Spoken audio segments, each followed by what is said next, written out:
Gracias. una cosa veloz. Mal.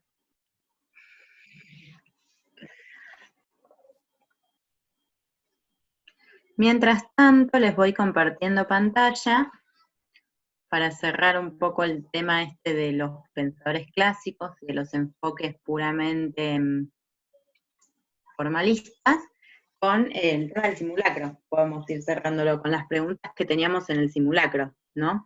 Que dentro de todo, en las preguntas del enfoque clásico les fue bastante bien, salvo alguna que otra excepción, de alguna cuestión en particular, e incluso en la pregunta que era desarrollar, que era muy cortita, ustedes vieron, hablaba de este tema de la motivación y el hombre económico. También, todos estuvieron bastante bien enfocados. Acá sí hay una pregunta que generó bastante duda, bueno, el 35%, que es un montón, 36% la contestó mal. Habla de calidad total, por ejemplo, y bueno, no pertenece. Calidad total es un concepto bastante moderno. En realidad quizás lo relacionaron con el tema del enfoque clásico, por el tema de la eficiencia organizacional y por el tema de tratar de encontrar la mejor forma de hacer las cosas. Taylor hablaba de la mejor forma de, pero no se hablaba todavía del concepto de calidad y menos de calidad total. Y después por acá había otra también, esta, cuando habla de motivación. Entiendo que los que pusieron que pertenece al enfoque clásico, que es teoría, lo pusieron pensando la motivación desde el punto de vista económico. Quizás la pregunta estaba un poco tramposa o mal planteada o daba confusiones porque no aclaraba qué tipo de motivación era, pero en realidad la escuela conductista los enfoques humanistas son los que hablan en profundidad y entienden o tratan de entender el concepto de motivación humana, ¿sí? Y no los clásicos. Los clásicos lo veían como incentivos pura y exclusivamente salariales, ¿sí? Económicos, salariales, porque tenían esta concepción del hombre económico, del hombre que solo era motivado por el dinero. Después el resto, dentro de todo, estuvieron bastante bien. Supervisión funcional también es un concepto, este también estuvo bastante peleado. Supervisión funcional también es un concepto de los clásicos. Taylor habla de supervisión funcional. Supervisión funcional significa que cada supervisor también tiene que estar especializado. Y esto es una de las diferencias que tenía con Fayol, porque Fayol habla de la unidad de mando, es decir, que cada uno de los empleados tenga un único jefe. En cambio, Taylor dice que se necesitan tanto supervisores como especialidades existan. Entonces esto da la posibilidad de que este principio de unidad de mando no se cumpla. Es una de las diferencias que existe entre los dos pensadores, ¿sí? El tema de la supervisión funcional. Después, por acá, dentro de lo que son los enfoques clásicos,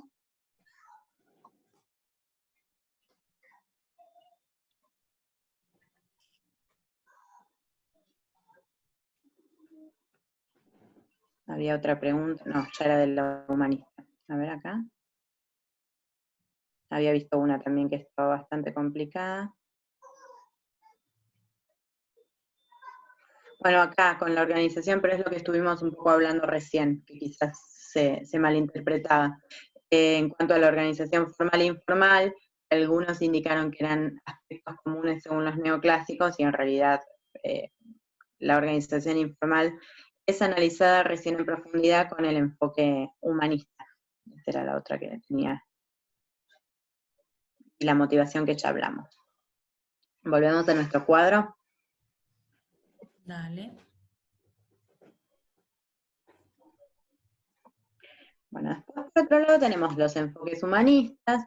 El precursor fue Elton Mayo, no es el único, acuérdense que después viene toda la corriente conductista y tenemos a Maslow, tenemos a Herzberg, tenemos a MacGregor, ¿sí? Hay un montón de autores que se suman, digamos, de alguna manera a esta corriente humanista, pero es verdad que el primero y el precursor fue Elton Mayo a través del experimento de Mayo, de Houghton.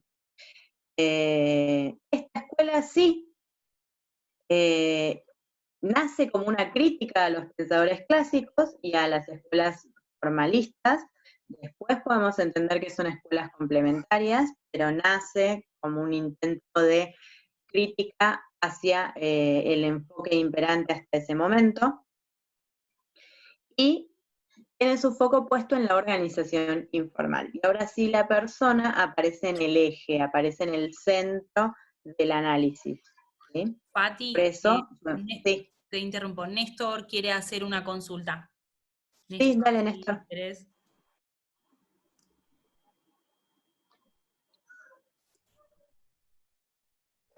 ¿Estás? ¿Querés que te habilite el audio?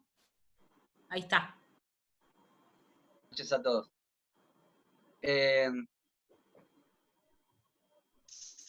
Me había quedado una duda con el Sultan, es sobre la motivación en la teoría clásica. Sí. Yo la verdad que me vi el resultado, pero no vi las respuestas en donde me había equivocado. Y me generó una duda recién cuando hablamos de la motivación de los clásicos, a ver si lo había hecho bien o no. Yo lo puse como desde el lado económico. Yo lo puse que la motivación, los clásicos lo tomaban desde un punto, desde el lado económico, a través del incentivo por producción. No sé si está bien o está mal, porque creo que sacan el tema de la motivación. Sí, está bien. De hecho, a este cuadrito incluso le podemos agregar una columna que sea motivación y entender cómo cada uno de estos enfoques consideraba la motivación de las personas. Los enfoques clásicos formalistas entendían la motivación desde el punto de vista económico.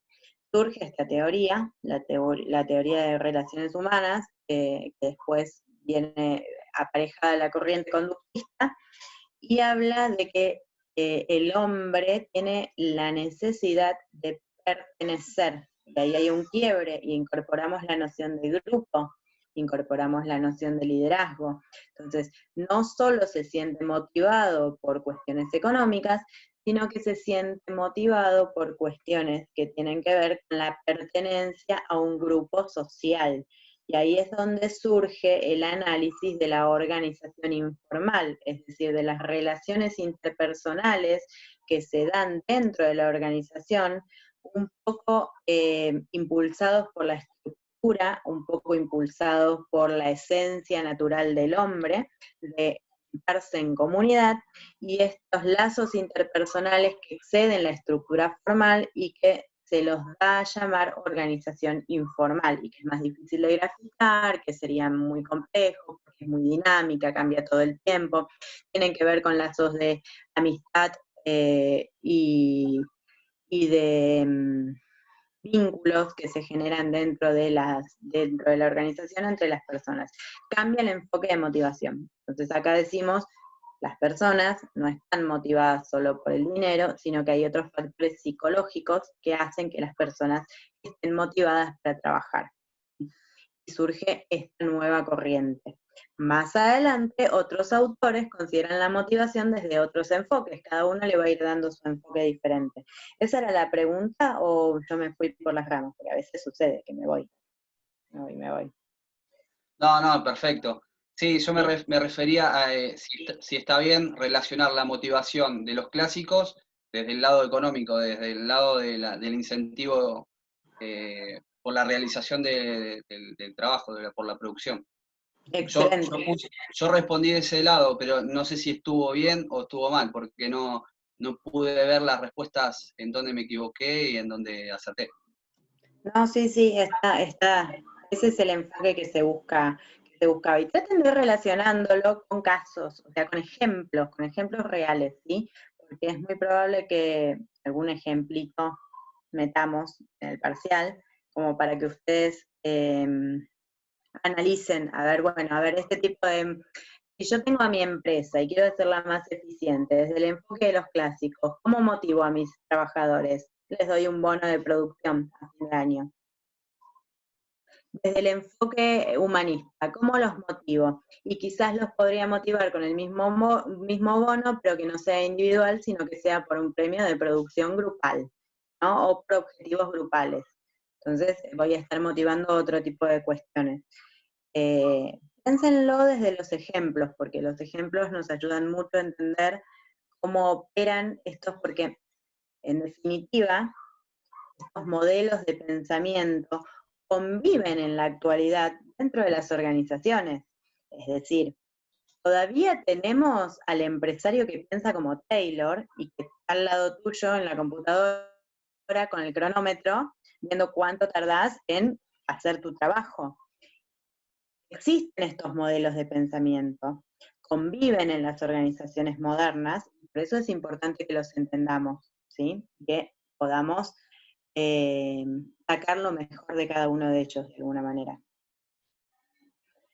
¿Vero, querés agregar algo? No, perfecto, estaba muy atenta escuchando. ¿Seguimos? ¿Sí? ¿Vamos?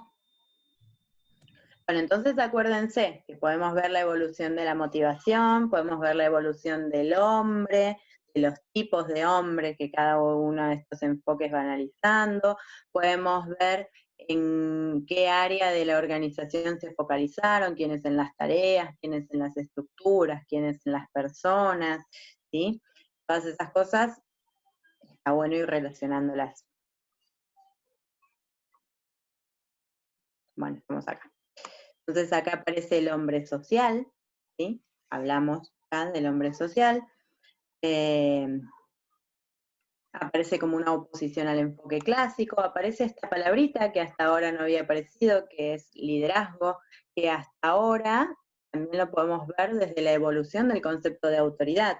Hablamos de una autoridad formal apoyada en los cargos, que viene de los clásicos, y los autores de relaciones humanas incorporan este concepto de liderazgo, que después se va a seguir desarrollando, pero incluso brindan una primera clasificación de liderazgo, hablan de liderazgo democrático, liderazgo autoritario, liderazgo liberal, ¿sí? Es una primera aproximación al concepto de liderazgo. Después vamos a ver que la autoridad, por ejemplo, para la escuela burocracia, tiene que ver con una autoridad legal, ¿no? Apoyada no en el cargo, sino en la ley o en la regla que genera ese cargo, ¿no? Entonces, y vamos a ver que las escuelas conductistas o teoría de la organización hablan de la autoridad desde el punto de vista de la influencia organizativa, es decir, se acerca un poco más al concepto de liderazgo, dando vuelta al concepto de autoridad. Ya no es de arriba hacia abajo, sino que es de abajo hacia arriba, porque es el subordinado o el empleado el que tiene el raciocinio suficiente para aceptar esas órdenes porque las considera lógicas y razonables dentro de un marco de influencia. Y puede operar dentro de la estructura o fuera de ella. Ya me fui a otra escuela. Bueno, que yo me voy. Pero es importante que vayamos relacionando el mismo concepto. Hablamos de hombre, hablamos de motivación, ahora con liderazgo hablamos de autoridad, el mismo concepto por los diferentes enfoques de administración. Interesante hacer un cuadrito así en el parcial. Interesante, lo dejo ahí. Lo dejas picando, está bien, que se estén pensando en eso. Ya lo tienen hecho igual. O sea, ya está, lo armaron. Ahí explotó el chat. Empiezo a ver que chat. ¿Cómo pican enseguida en la escuela? En estas escuelas es donde se toma realmente el concepto de motivación cuando se referencia a los logros simbólicos de las personas. Ya no pasa por lo económico. Excelente, Gabriel. Perfecto. Acá incorporamos la noción de motivación. Acuérdense que hay varias teorías que están dentro de esta escuela. La pirámide de Maslow. La pirámide de Maslow que habla de diferentes escalas de necesidades y cada una de estas escalas representa necesidades diferentes y motivaciones diferentes y que no todas las personas estamos en el mismo nivel, entonces por ende no todas las personas nos motivan las mismas cosas. cosas.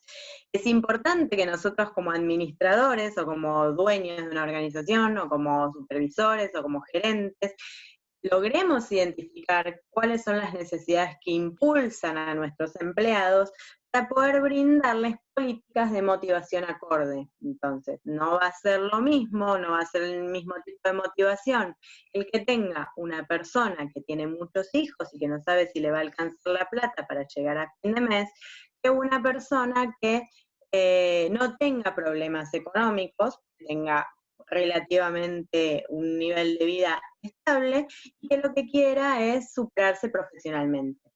Entonces, quizás yo le puedo dar un bono de X cantidad de plata a los dos, y uno se va a sentir motivado y el otro quizás no, porque no se siente reconocido, porque no siente que reconocen y valoran su trabajo personal. ¿Sí? Entonces, por eso es importante analizar estas teorías de motivación dentro de las organizaciones. Vimos en la teoría de Herzberg, que habla de factores intrínsecos y extrínsecos, factores que motivan de por sí y factores que no motivan, pero que generan insatisfacción si no están cubiertos. Lo relaciona de alguna manera con la pirámide de Maslow. También tienen la teoría X y la teoría Y de McGregor. Son todas teorías de motivación, todas teorías que están dentro del enfoque conductista y humanista de la administración. ¿Sí? Este concepto que es fundamental, el de la organización informal, que nace del estudio de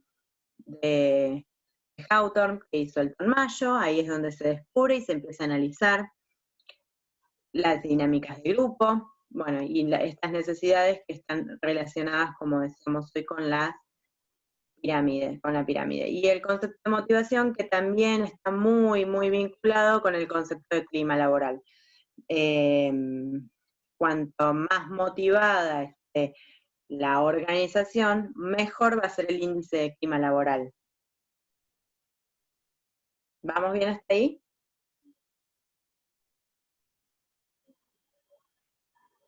Sobre esta escuela, ¿utiliza método científico? ¿Qué creen? ¿Qué pasó acá? ¿Sigue siendo una escuela abierta, cerrada? Sí, solo se vio como un mes abierta.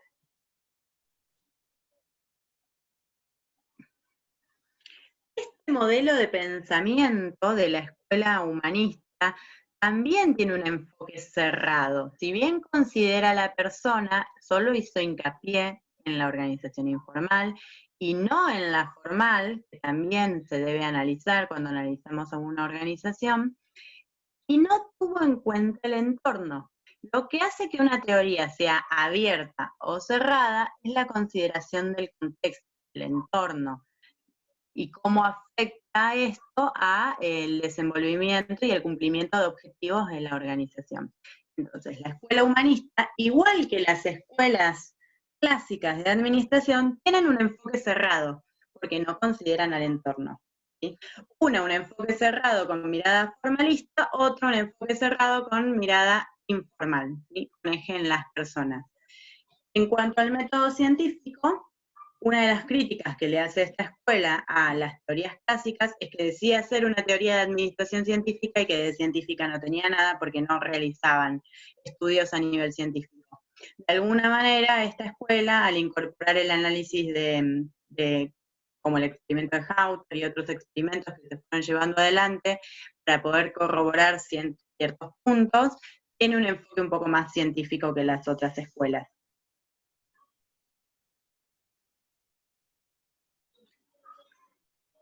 Vamos, hasta ahí me perdí algo del chat. Esa es la duda. No, estaba enfocado hacia lo mismo. Ah, y preguntan, ¿pero es científica o no? Tiene un enfoque mucho más científico que las otras, sí, porque basa sus conclusiones en experimentos, la mayoría de sus conclusiones. Hay un montón de experimentos hechos acerca de liderazgo, hay un montón de experimentos hechos acerca de dinámica del grupo, y cómo afectan la productividad de las organizaciones. O sea, aplica método científico, deja afuera un montón de cuestiones, aísla un montón de cuestiones que todavía no se están analizando, pero sí tiene un método científico mucho más aplicado que los enfoques anteriores, ¿sí? Y acá en esta escuela también estaría bueno que piensen a las necesidades, más allá de la definición y del concepto teórico, también a través de ejemplos, ¿sí? ¿Qué tipo de necesidades están relacionadas con lo que se define por seguridad? Porque bueno, también puede, digamos, todas las preguntas no están enfocadas a definiciones teóricas, sino también a esto, a la ejemplificación y a poder relacionarlo con un ejemplo, ¿no? Sí, piensen qué tipo de necesidades pueden ser necesidades de seguridad. Las necesidades de seguridad están muy vinculadas a las necesidades psicológicas de no perder lo que tengo, de tener cierto resguardo, ¿no? Son necesidades también bastante primitivas. Entonces, ¿qué tipo de necesidades de seguridad surgen en las organizaciones? ¿Sí? El tema, por ejemplo, ahora se me ocurre con esto del COVID, y el cierre de las empresas y de las organizaciones, esa necesidad de, bueno, y voy a seguir teniendo trabajo. Entonces, ¿cómo puedo motivar a mis empleados? Y bueno, asegurándole un puesto laboral seguramente podría ser. Siempre depende mucho de la organización, el contexto que está haciendo, que no está haciendo, bueno, un montón de factores, pero digo, simplificándolo, ¿no? O sea, en base a detectar qué tipo de necesidad tengo, puedo tomar esas herramientas como para buscar factores que motiven, ¿sí? O por lo menos que no desmotiven, de acuerdo a la teoría de Herzberg, ¿sí?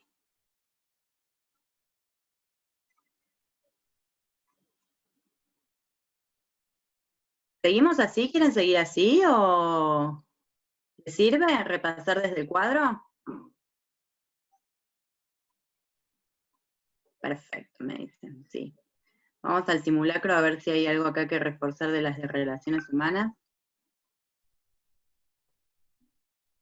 Estuvo muy bien. Esta también. Los diferentes tipos de liderazgo, los diferentes tipos de grupo.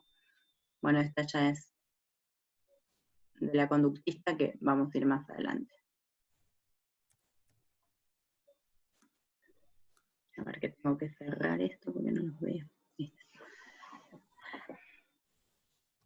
Después vienen los enfoques de la escuela burocrática y estructuralista. La escuela burocrática, si bien nació con la intención de ser una teoría un poco más abierta, en realidad también se quedó en ser una teoría cerrada porque no analizó el entorno, no analizó el contexto. Y también nació con la intención de ser una teoría integradora, integrando lo formal y lo informal, pero se quedó a medio camino porque es bastante formalista en cuanto a que su principal foco es la estructura y la normativa que da origen a las organizaciones y la completa previsión del funcionamiento. ¿Sí?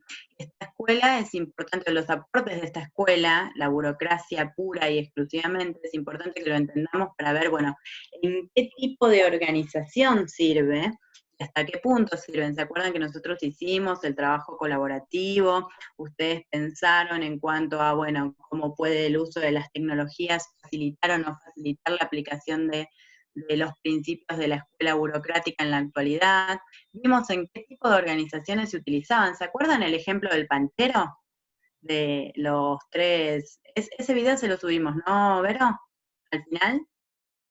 El de los Sí, panchos. y compartimos dos y uno era el de los pancheros. Ah, el de los panchos, porque estuvimos en el debate de cuál subíamos, por eso no me acordaba si había quedado entre los nominados. Bueno, ¿se acuerdan del ejercicio de los pancheros? Había 3 pancheros y estaban aplicando criterios burocráticos para dividir el trabajo. Bueno, en ese contexto, ¿la burocracia sirve?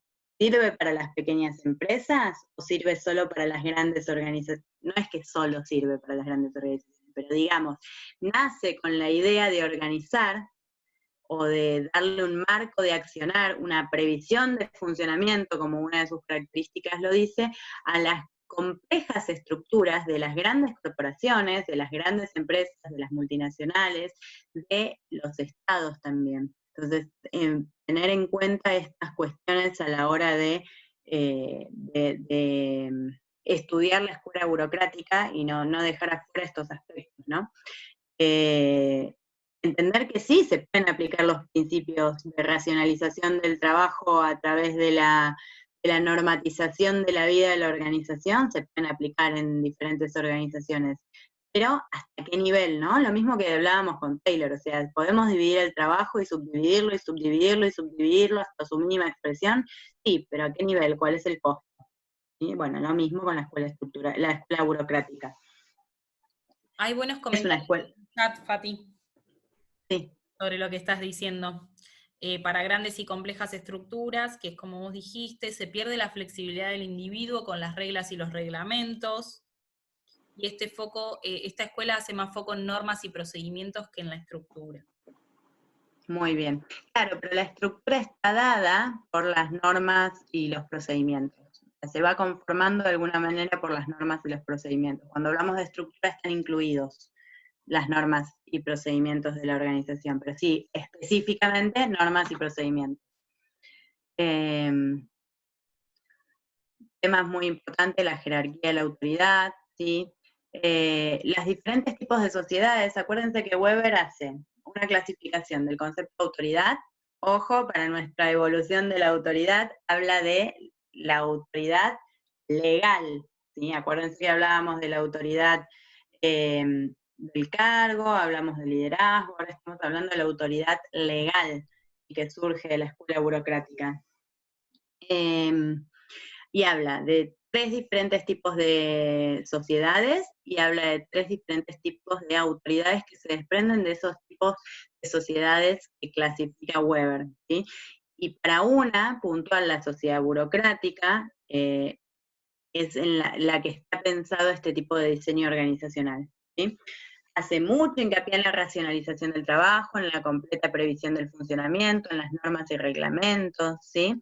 En la racionalidad, habla de meritocracia. Es importante que entiendan cuáles son las ventajas de aplicar estos principios y cuáles son las disfunciones, es decir, cuáles son las consecuencias negativas que tendrían aplicarlo al extremo, ¿sí?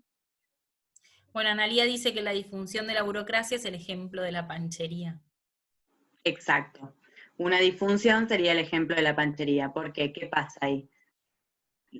Hay una total despersonalización del trabajo, ¿sí? Se pierde de vista el objetivo, o sea, una de las grandes disfunciones que tiene la burocracia es que se torna más importante el reglamento que el objetivo. Entonces, está pensada para determinadas situaciones repetitivas, de gran volumen, para organizaciones muy grandes, pero corremos el riesgo de perder el objetivo. Y esa es una de las disfunciones más grandes. Se vuelve lento el sistema a veces.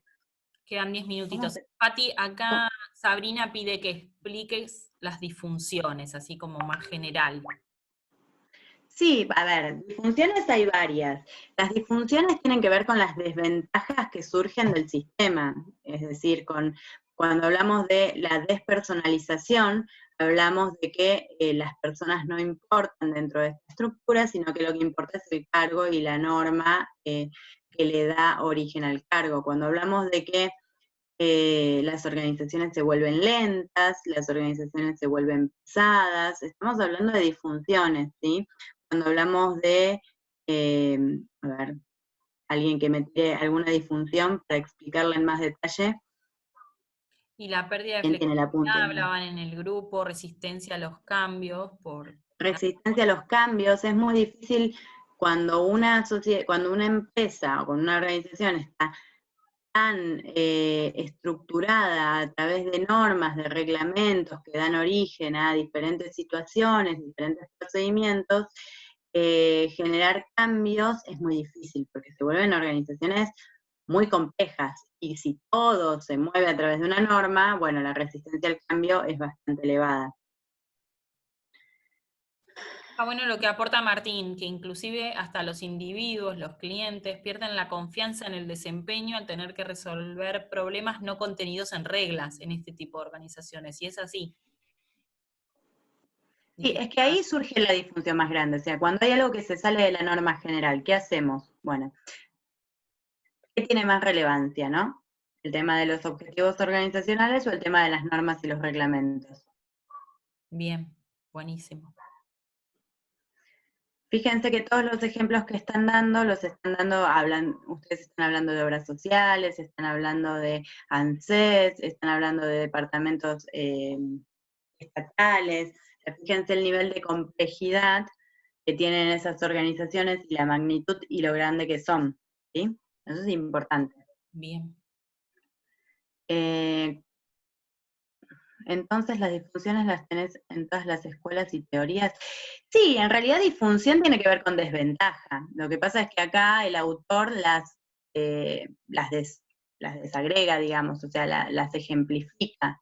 ¿Sí?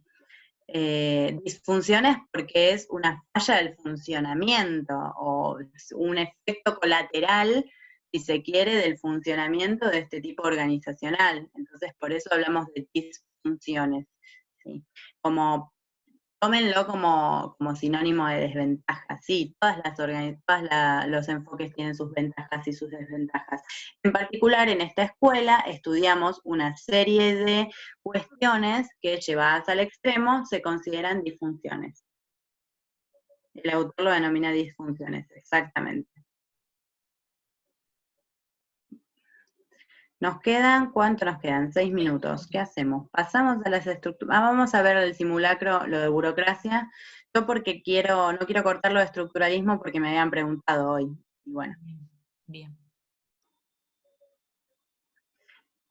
Bueno, acá habla de cuál no es una ventaja asociada a la burocracia, ¿no? Y la respuesta correcta era la interiorización de las normas y exagerado apego a los reglamentos. Y ahí tenemos una disfunción. La respuesta a esta pregunta del simulacro era justamente una disfunción, que es lo que veníamos hablando, ¿no?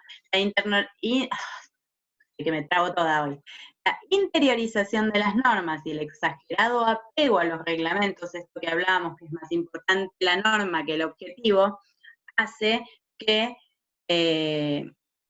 no podamos cumplir los objetivos como deberíamos cumplirlos, y se convierte en una disfunción, ¿sí? Después las demás eran correctas porque eran ventajas, la uniformidad de rutinas y procedimientos que favorecen la estandarización y la reducción de costos. O sea, seguimos hablando de estandarización del trabajo. Estandarización del trabajo es igual a reducción de costos, ¿sí?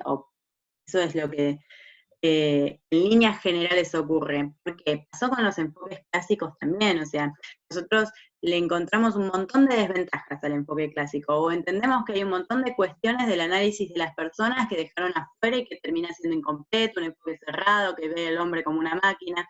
Sin embargo, cuando se aplicaron los conceptos de la escuela clásica, la calidad de vida de las personas aumentó considerablemente. ¿Por qué? Porque a través de la racionalización del trabajo, a través de la división de tareas, a través de poder hacer más productivas a las organizaciones, se lograron bajar los costos. Y al bajar los costos de los productos, acuérdense del video de McDonald's, ¿no? Con esto de la estandarización del trabajo, al bajar los costos de los productos, hicieron que algunos bienes que eran inalcanzables fueran alcanzables, que no sean considerados de lujo, por los mismos empleados que trabajaban en las fábricas. Y eso generó elevar el nivel de vida de los trabajadores, además de que esta concepción del hombre económico hacía que subieran los sueldos, y que con esos mismos sueldos puedan comprar aquellos productos que hasta ese momento eran inaccesibles, eran considerados de lujo. Me fui, o sea, estamos hablando de la burocracia y me fui de nuevo a los clásicos. El Forte es un ejemplo, el Forte es el ejemplo por excelencia. De hecho, Ford es, y no Ricardo, sino Henry, es uno de los máximos exponentes de la racionalización del trabajo, ¿sí? De todos los principios tayloristas. Con los electrodomésticos pasó exactamente lo mismo.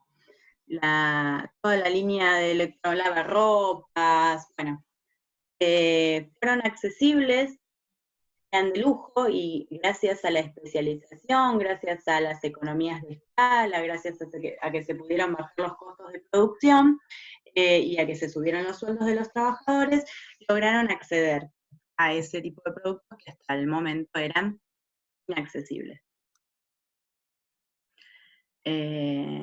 Bueno, y estábamos hablando de la burocracia y terminamos hablando del fuerte.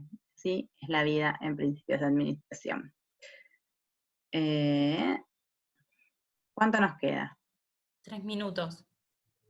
3 minutos. Puede ser que en la burocracia hay más eficacia que en la eficiencia. A ver, Néstor.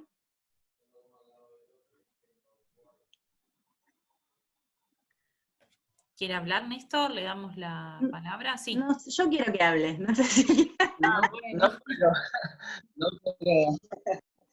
No, en el sentido de que quizás la burocracia necesita mucho más recursos para llegar a la eficiencia que quizás otra teoría. En el sentido de al tener subdividido las tareas y el ser tan tan burocráticos, quizás necesitan más recursos para cumplir una tarea, para llegar al objetivo. Sí, me gusta esa idea, es correcto. En realidad sí, hablamos de división del trabajo también y hablamos de duplicidad de funciones también, ¿no? De necesitar mucha cantidad de trabajadores y tiene que ver un poco con ese concepto de, bueno, lograr. Pero a ver, si hablamos que las normas son más importantes que el cumplimiento de los objetivos cuando se convierten en una disfunción, ahí estaría un poco como, por eso se convierten en disfunciones, ¿no? Un poco como entendiendo, o sea, un poco en contra del principio de eficacia, ¿no? Yo no sé si son tan eficaces al ser tan inflexibles, tal vez por perseguir eficiencia. Es a donde quería llegar, Martín. Muy bien, lo explicaste muy bien en el chat. Perfecto. Estamos con 1 minuto, así que si quieren ya salimos y... ¿Terminaste de ver los del simulacro, las respuestas, Fati, de burocracia? Sí, porque las que quedan son de estructuralista Bueno. y quería encararla de cero porque me habían preguntado, por eso no lo quise empezar. Perfecto. Ya si quieren entonces salimos y, salvo que tengan alguna duda de esto, menos de 1 minuto.